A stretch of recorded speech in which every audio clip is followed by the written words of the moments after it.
Bien sûr, j'espère que vous allez bien, que vous avez passé une bonne journée, une bonne semaine. Voilà, Baruch Hashem, on se trouve dans les parachutes merveilleuses des Juifs en Égypte. On démarre avec Moshe, Aaron, les 10 plaies. Et je voudrais faire part avec vous d'un petit Vartora que le Rav il a dit de quelque chose de très beau. Mais on va essayer de le comprendre. Pourquoi est-ce qu'Akadosh Baruch Hu, il avait besoin à ce qu'il y ait Moshe et Aaron? Alors, on en a parlé déjà la semaine dernière. La raison pourquoi Moshe il est devenu bègue, etc. Mais bon, Akadosh Baruch Hu, il aurait pu le guérir. Pourquoi il y avait besoin de Moshe et de Aaron ensemble?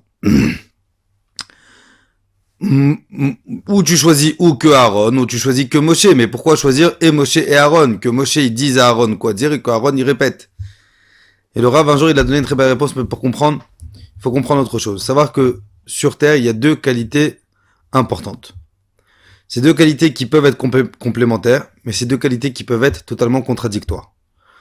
Ces deux qualités, je pense qu'on en a déjà parlé, c'est le Emet et le Shalom. Le Emet, ça veut dire être juste, dire la vérité, ne pas aimer l'injustice. Le Shalom, c'est peu importe ce qui se passe, mais pour qui est la paix, eh ben je dis pas. Alors, elles peuvent être complémentaires quand elles sont les deux utilisées dans le même sens, mais elles peuvent être contradictoires.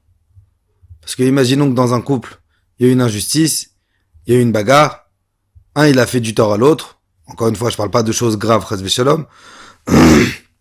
Combien de fois il y a des bagarres pour des ch'touillottes? Le émet, c'est non, j'ai raison. C'est lui qui a tort, c'est lui qui m'a mal parlé, c'est elle qui m'a mal parlé, c'est elle qui fait pas ce que je veux, c'est lui qui me satisfait pas ça, ce serait le émet. Mais le shalom, c'est justement, ok, peut-être que j'ai raison, mais si je veux gagner mon couple, alors j'accepte le shalom. Peu importe où va se trouver le émet. Moshe Aaron, il représente ces deux entités. Moshe Rabbeinu, c'est le émet. Pourquoi Moshe, c'est le émet? Parce que, de par son poste qu'il a eu, c'est lui le dirigeant, c'est lui le chef, c'est lui qui donne les ordres, c'est lui qui va donner la Torah, c'est lui qui va juger. Donc Moshe, il est obligé d'être émet, il est obligé d'être juste. Aaron, de l'autre côté, on dit dans la Mishnah, Aaron, il était Ohev Shalom verodev Shalom. Aaron, il aimait la paix et il courait derrière la paix.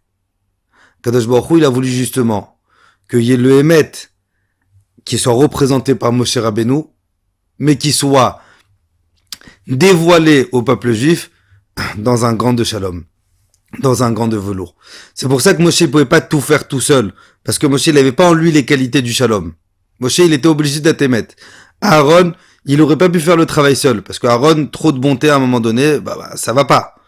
Donc, Akadosh Baruch Hu, il était obligé, et si on veut, Bezrat Hashem, réussir dans nos vies, dans l'éducation de nos enfants, dans notre vie sociale, dans notre travail, dans notre entourage. Alors, c'est vrai que des fois, on va avoir des injustices. C'est vrai que des fois, on va avoir des gens face à nous où ils ont tort, tout simplement. Mais si on veut œuvrer pour le shalom, si on veut œuvrer pour la paix, si on veut œuvrer pour la continuité, alors des fois, peut-être, mettre de côté un petit peu le émet, et justement pour focaliser sur le shalom.